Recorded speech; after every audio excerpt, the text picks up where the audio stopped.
क्या आप जानते हैं कि बच्चों में लिवर डिजीज़ के अर्ली साइंस क्या हैं और इन्हें पहचानना क्यों ज़रूरी है?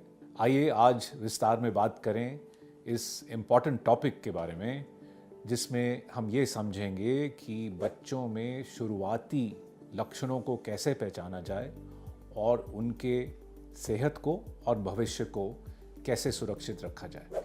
नमस्कार, मैं हूँ doctor Arvinder Soin, chief liver transplant and hepatobiliary surgeon, Medanta the Medicity hospital, Gurgaon.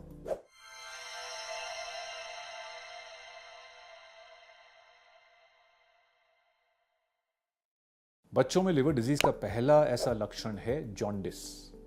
Jaundice यानी कि आंखों का पीलापन, पेशाब का बहुत ज़्यादा पीलापन और मोशन या स्टूल का बिल्कुल फीका पड़ जाना, जिसको कहते हैं क्ले कलर्ड वाइट स्टूल्स। ये तब होता है जब लिवर में बिलिरुबिन जो बनता है उसका प्रोसेसिंग नहीं हो पाता है बच्चों में लिवर डिजीज़ की वजह से, और वो बिलिरुबिन वैल्यू 2 या 2.5 से बढ़ जाती है, तो तब होता है जॉन्डिस। दूसरा बच्चों में जो सीरियस साइन होता है लिवर डिजीज़ का, वो है poor growth, both mental and physical.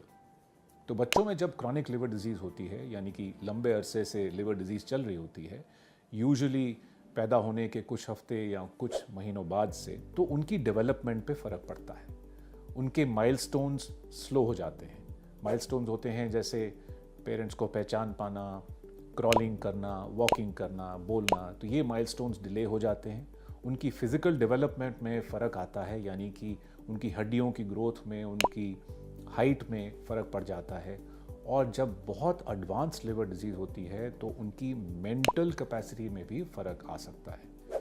तो जब लिवर डिजीज़ हो और उसका सही समय पे इलाज हो जाए, या अगर ट्रांसप्लांट की ज़रूरत हो तो ट्रांसप्लांट हो जाए, तो फिर एक कैचअप ग्रोथ होती है, यानी कि जो ग्रोथ कम हुई है वो फिर लिवर ठीक होने के बाद सही हो जाती। बच्चों में लिवर डिजीज़ का तीसरा लक्षण है पेट की स्वेलिंग। अब पेट की स्वेलिंग 3 कारण से होती है बच्चों में। एक है लिवर के एनलार्ज हो जाने से, लिवर के बढ़ जाने से वो पेट फूला फूला लगता है। दूसरा है स्प्लीन या तिल्ली के एनलार्ज हो जाने से, जो लिवर डिजीज़ में पोर्टल हाइपरटेंशन होती है, उससे तिल्ली पर प्रेशर पड़ता है और वो फिर बढ़ जाती है। और तीसरा कारण है पेट में पानी इकट्ठा होने। तो ये 3 कारण से पेट की स्वेलिंग होती है लिवर डिजीज़ वाले बच्चों में।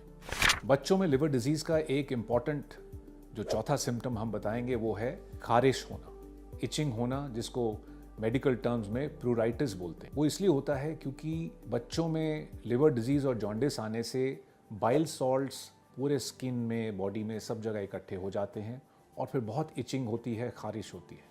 तो उससे बच्चा सो नहीं पाता है, रात को रोता है, पेरेंट्स भी नहीं सो पाते हैं। तो इससे एक सीरियस लाइफ क्वालिटी का डिस्टर्बेंस हो जाता है। बच्चों में लिवर डिजीज़ का 5वां सिम्टम है हेपेटिक एन्सेफेलोपैथी, यानी कि लिवर फेलियर का दिमाग पर इफेक्ट। तो उससे बच्चे सोते ज़्यादा हैं और कंफ्यूज्ड होते हैं, रोते ज़्यादा हैं, इरिटेबल होते हैं और कभी कभी प्री कोमा स्टेज या कोमा स्टेज में भी जा सकते हैं। तो ये 5 जो लक्षण हैं, ये लिवर डिजीज़ का संकेत देते हैं और इनको नज़रअंदाज नहीं करना चाहिए और बच्चों के लिवर स्पेशलिस्ट से ज़रूर मिलना चाहिए अगर इनमें से कोई भी लक्षण दिखे। बच्चों में लिवर डिजीज़ के लक्षणों को पहचान कर समय पर ट्रीटमेंट लेना बहुत ज़रूरी है। अगर इनमें से कोई भी लक्षण आपके बच्चे को है तो पीडियाट्रिशियन से या पीडियाट्रिक लिवर एक्सपर्ट से अवश्य मिलें।